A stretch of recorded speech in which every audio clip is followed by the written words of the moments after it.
평화를 빕니다. 예.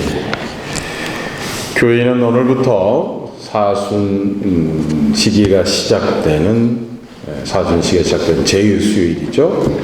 사순 시기가 시작됨을 알리는 제의수요일입니다. 성경에서 40이라는 숫자는 여러 가지 의미를 가지고 있습니다. 풍요의 의미도 있고요, 완성의 또 충만의 의미도 있습니다. 그래서 하느님께서는 구약의 노아의 홍수 때 40주야 동안 폭우가 내리게 하여 심판하셨고, 이스라엘 백성이 이집트에서 400년 동안 종살이하였으며 모세가 십계명을 받기 전에 40주야를 단식과 기도로 보냈습니다. 또한 이스라엘 백성이 이집트를 떠나 가나안 땅에 도착하기까지가 40년이 걸렸습니다. 예수님께서도 공생활을 시작하기 전에 40주야를 광야에서 기도와 단식으로 준비하셨습니다. 오늘 우리가 시작되는 이 사순절도 오늘부터 시작하여 구할 때까지 주일을 제외한 날을 세어보면 40일이 됩니다. 그래서 이 사순절은 이 40일 동안 우리가 어떻게 지내야 되는가, 바로 그리스도의 순환과 죽음으로 차지하신 그 영광스러운 부활의 기쁨을 누리고, 우리도 그분의 영광에 참여하기 위해서 그분의 순환에 동참하는 시기입니다. 우리의 삶을 하느님께 돌리는 회개와 보석의 시기이기도 하지요. 그래서 이 시기 동안 우리는 많은 것을 절제합니다. 하고 싶은 것, 보고 싶은 것, 먹고 싶은 것, 여러 가지 인간적인 욕구들에 대해서 예수님의 순환에 동참하는 마음으로 절제와 보석, 기도를 통해서 자선을 베풀기도 하지요. 그렇게 함으로써 우리 자신이 진정으로 하나님 아버지께 사랑받는 자녀들이 되어 그 영광에 참여할 수 있도록 하는 시기이기도 합니다. 그래서 오늘 우리는 제의 절을 거행합니다. 제의 의미는 회개와 보석, 죽음과 겸손을 잘 보여줍니다. 우리가 머리에 죄를 받는 것은 우리 죄로 인한 그리스도의 순환과 죽음, 부활에 참여하기 위해서 우리 자신을 돌아보며 보속하겠다는 약속의 표지이기도 합니다. 사람아, 흙에서 왔으니 흙으로 다시 돌아갈 것을 생각하여라. 이것은 현세적인 삶의 종착점인 죽음을 생각하게 함으로써 이기적인 생활과 또 그럼으로써 하나님을 멀리 떠난 삶에서 회개와 이웃에 대한 사랑의 실천으로 돌아서게 하는 모습입니다. 죽음의 의미를 아는 사람은 어떤 사람으로 어떻게 살아야 할지, 그리고 어떻게 죽음을 맞을 것인가를 알며 하나님과 이웃에 대한 사랑을 실천하게 될 것입니다. 우리가 얹게 되는 이 죄는 한 줌의 흙입니다. 우리가 죽어 땅에 묻히면 바로 이 한 줌의 죄, 흙이 되어버립니다. 그 자리에는 아무런 형체도, 권세도, 명예도 볼 수 없습니다. 이러한 의미를 가진 죄를 교만과 명예의 자리인 머리에 얹음으로써 인생 무상과 자신의 나약함을 깨닫고 겸손하라고 자신의 본 모습을 찾으라고 하는 것입니다. 겸손하지 못하면 회개와 보석의 실천이 불가능하기 때문입니다. 오늘 복음에서 예수님께서 남에게 보이기 위한 선을 행하지 말라고 경고하십니다. 그럼으로써 자선과 기도, 그리고 단식에 대한 이 가톨릭 교회 안에서 우리가 회개와 보석으로서 주어지는 이 세 가지의 모습을 알려줍니다. 자신의 덕을 내보임으로써 사람들의 칭찬을 받으려고 하지도 말고, 다른 사람들 앞에서 넘치게 기도하면서 자신의 신심을 자랑하지도 말라고 하는 것입니다. 그러니 스스로 나팔을 불지 말라고 말하는 것입니다. 내가 하는 일을 떠버리지 말라는 것이죠. 인간의 찬사를 얻으려고 하느님의 일을 하는 것은 신앙인의 자세가 아니기 때문입니다. 친절한 행동은 그 자체가 나팔입니다.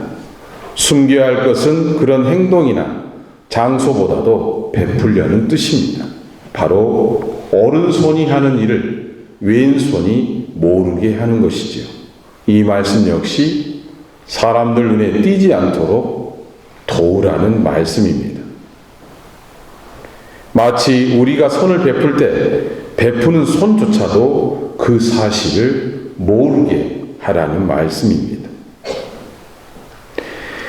또한 너희는 기도할 때 골방에 들어가 문을 닫는 다음 숨어 계신 네 아버지께 기도하여라. 우리의 기도는 인간에게 하는 것이 아닙니다. 기도는 어디에나 계시며 우리가 말하기도 전에 들으시고 마음의 비밀을 이미 알고 계시는 하느님께 기도하는 것입니다. 그분께 기도하면 우리는 큰 상을 받을 것입니다. 그러니 숨은 일도 보시는 내 아버지께서 너에게 갚아주실 것이다 라고 주님께서 말씀하고 계십니다. 사람들에게서 상을 받으려 하는 자들은 하느님으로부터 또 상을 받을 수는 없습니다. 너는 단식할 때 위선자들처럼 침통한 표정을 짓지 마라. 교회 또한 이 시기에 극기와 절제를 통하여 이웃에게 선을 베풀어 그리스도를 닮고 어느 때보다도 기도를 많이 하여 은총을 받고자 마음을 모으는 때입니다. 또한 부활의 영광을 우리도 누리기 위해 속죄하도록 초대하는 시기이지요. 그래서 우리는 이 사순 시기를 통하여 우리가 더 하느님의 자녀로서 부활의 영광에 참여할 수 있을 것이라는 믿음으로 주님의 순환에 동참하는 것입니다.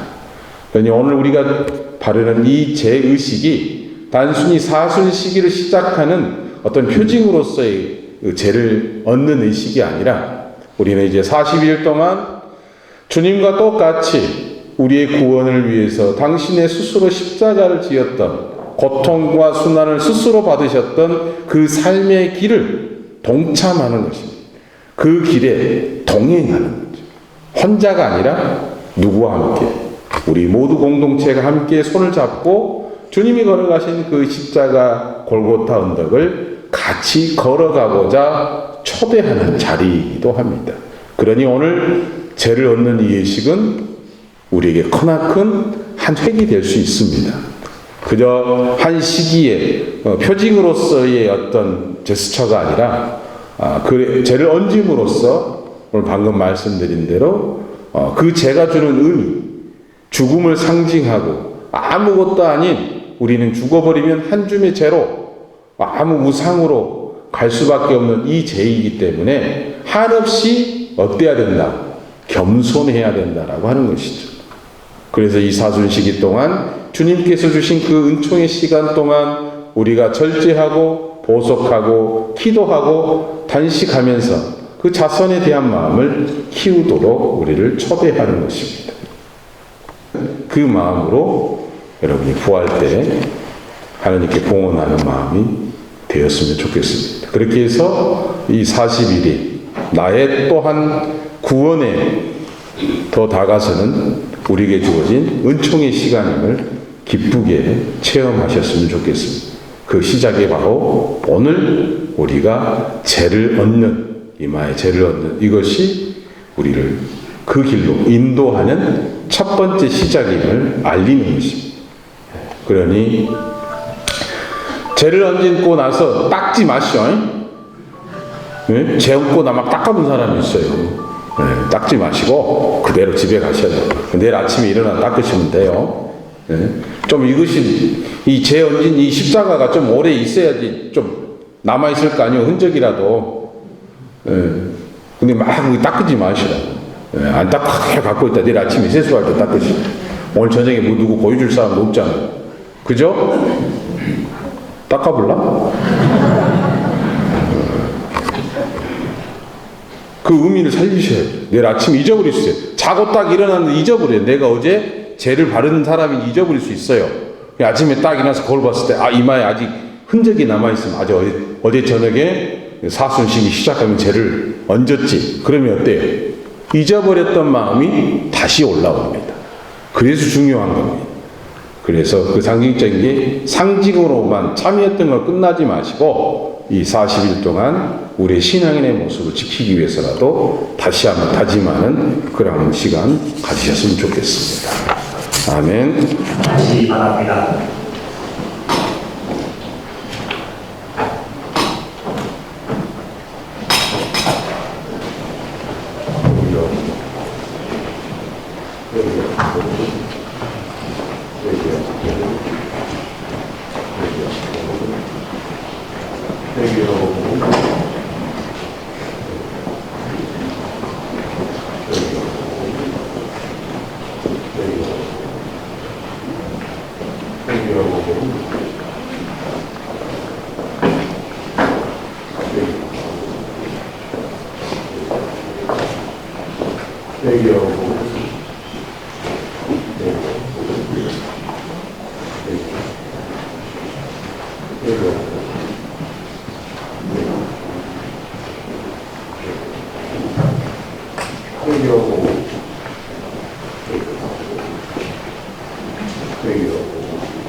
회개하고